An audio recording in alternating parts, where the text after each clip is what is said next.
สบายดีสบายดีและสวัสดีบรรดาพ่อแม่พี่น้องหมดสุขสุขคนอีกเติมเส้นเก่าเส้นเคยเนาะก็สบายดียามแรงๆเนาะพี่น้องเนาะก็พอดีมื้อนี้วันที่25เนาะ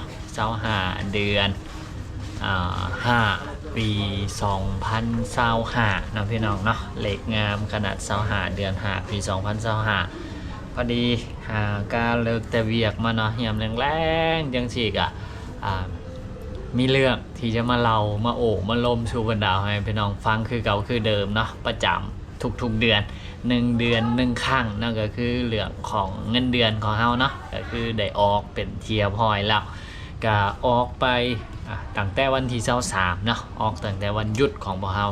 ความจริงก็คือว่าคิดว่าสิเฮ็ดตั้งแต่มื้อนั้นละแต่ก็บ่ได้เฮ็ดนะแล้วก็เลื่อนมาอีกมื้อนึงว่าสิเฮ็ดก็บ่ได้เฮ็ดเนาะแล้วก็มาเป็นมื้อนี้ก็จึงได้มีโอกาสเนาะมานั่งโอ้นั่งลมนั่งเล่าสู่บรรดาให้พี่น้องฟังอีกคือเก่าคือเดิมเนาะก็เดือนนี้ก็คือเก่าเนาะเงินเดือนของเราก็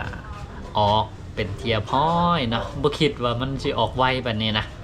เดือนก่อนหน้านี้ก็คือ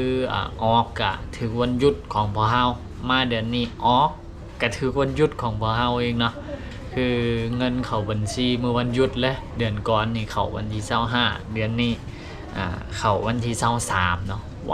วพี่น้องปกติเงินเดือนของพวกเฮาสิออกวันที่25เนาะแต่ว่าอันนี้วันที่25ถึงวันเสาร์วันอาทิตย์เพิ่นก็ได้เลื่อนไปให้ไปออกวันที่23เนาะก่อนเสาร์อาทิตย์เนาะกะมื้อนี้ก็สิมาเล่าสู่บรรดาให้พี่น้องฟังอีกคือเก่าคือเดิมเนาะว่าเดือนนี้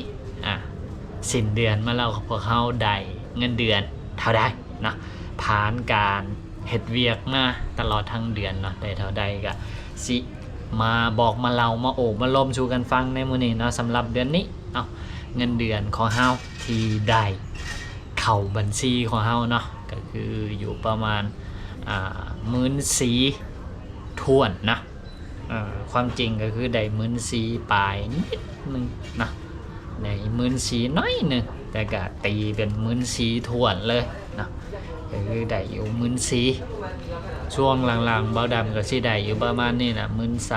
14,000เนาะ12,000แก่ๆประมาณนี้นะ12,000เกือบ13,000 14,000ได้อยู่ประมาณนี้ราวๆนี่ก็ใครกว่าช่วงทำอิฐเนาะช่วงหลังๆนี่ก็ได้สำหรับเบาดำเนาะ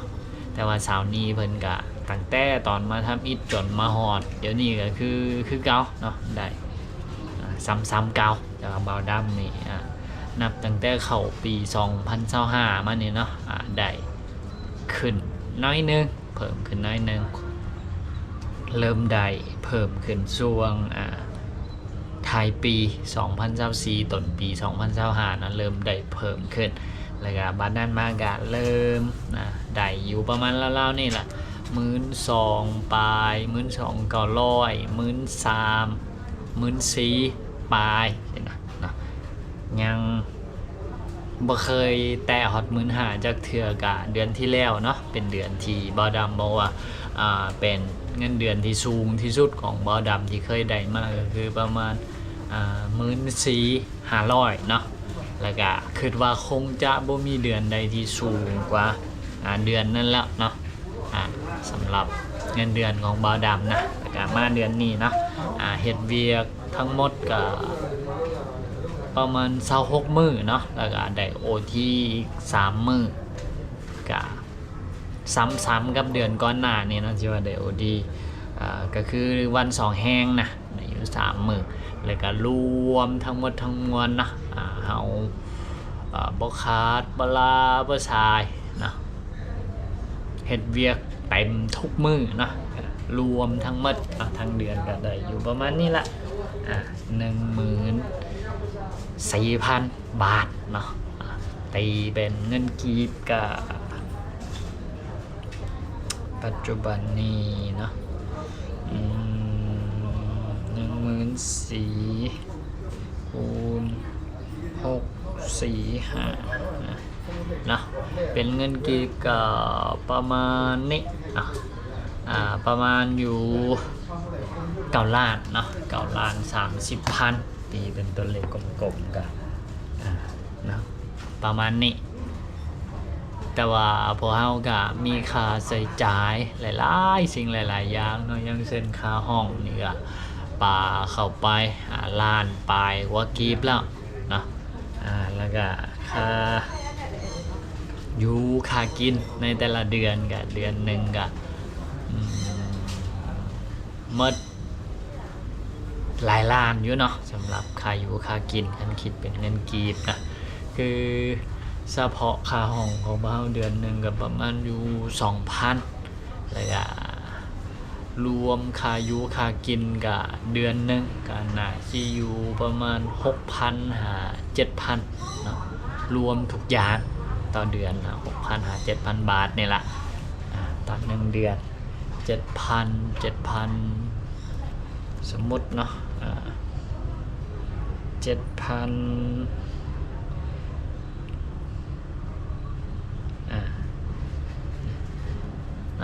ตัวเลขค่าใช้จ่ายก็อยู่ประมาณนี้ประมาณอยู่4.5 ล้านต่อเดือนก็คือครึ่งหนึ่งของเงินเดือนเท่าเลยก็ว่าได้เนาะสำหรับค่าใช้จ่ายนะก็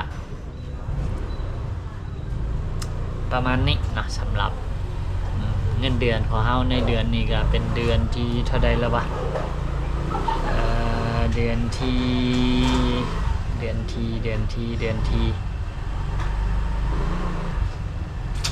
น่าจะเดือนที่13 14หรือ15นี่แหละเนาะจำบ่ค่อยได้แล้วโดนละ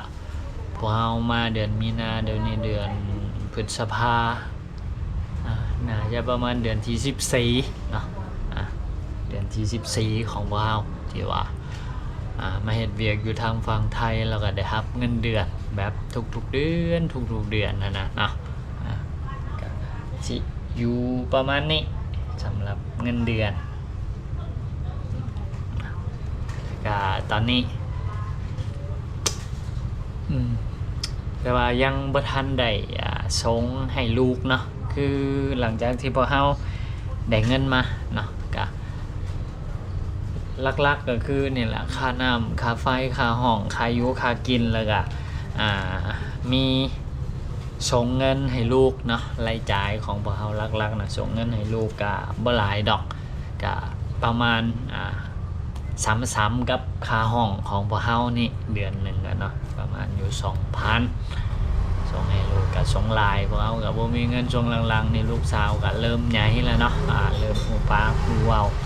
ก็โทรมาหาพ่อหาแม่ยามใดก็ขอเงินแด้ขอเงินซื้อนมแด้ขอเงินซื้อไอศครีมแด้ขอเงินหลายๆแด้ก็ว่าคนลูกสาวแล้วก็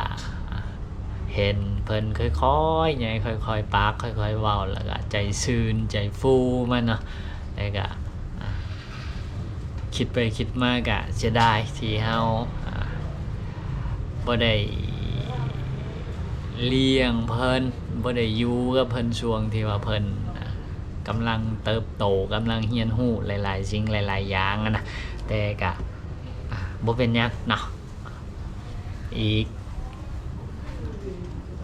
บ่ดนเนาะเฮาก็คงสิได้กลับไปหาคอพาครัวหาลูกหาเต่าเอาละว่าฮอดความคิดฮอดนี่โอ้โธ่บ่ให้ว่าเนาะพี่น้องเนาะตัวยังอยู่ฟังไทยพี่แต่ว่าหัวจิตหัวใจนี่พุ่นอยู่บ้านว่าแล้วเนาะอยู่น้ำลูกน้ำเต่าน้ำพ่อน้ำแม่น้ำญาติพี่น้องนะน้ำมือมูเพื่อนทุกผู้ทุกคนเราพี่น้องคิดฮอดบ้านแห้งๆในช่วงนี้ก็ได้นะก็ประมาณนี้สำหรับ EP นี้ก็เราไปเรื่อยเนาะก็มีเรื่องมาอย่างกับมาล่มสู่บรรดาให้พี่น้องฟังก็ลักๆเป็นเรื่องของเงินเดือนของพ่อเฮาอันแหละเนาะเดือนนี้ก็ได้อยู่ประมาณ14,000เนาะตีเป็นตัวเลขกลมๆก็ประมาณนี้เนาะแล้วก็ที่เหลือก็คือหั่นละหักค่าหันค่านี่เหลือเท่าใดก็พ่อเฮาก็ได้เก็บได้ออมเนาะก็เดือนละเล็กเดือนละน้อยหลายๆเดือนก็ได้เล็กได้น้อยไปใช่นะเนาะก็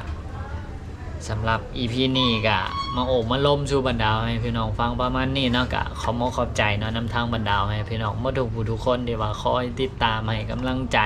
แล้วก็คอยคอมเมนต์หันนี่เนาะในคลิปต่างๆของพวกเราคอยให้กำลังใจแนะนำสิ่งต่างๆเนาะให้กำลังใจในการสู่งานของพวกเราเนาะก็ขอบใจขอบบุญขอบคุณหลายๆเด้อเนาะว่าเราก็สิตั้งติดตั้งใจสู่งานเนาะไปให้มันถึงที่สุดจนเนี่ยพอเราบ่ไหวแล้วห่างกายบ่ไหวแล้วไปต่อบ่ไหวแล้วก็จึงสิเวลาเนาะพากันกลับตาวเมื่อบานเมื่อซอกเนาะก็ประมาณนี้สำหรับ EP นี้ก็ขอตัวลาไปแล้วเด้อไว้พบกันใหม่ใน EP ต่อไปสบายดีบ๊ายบาย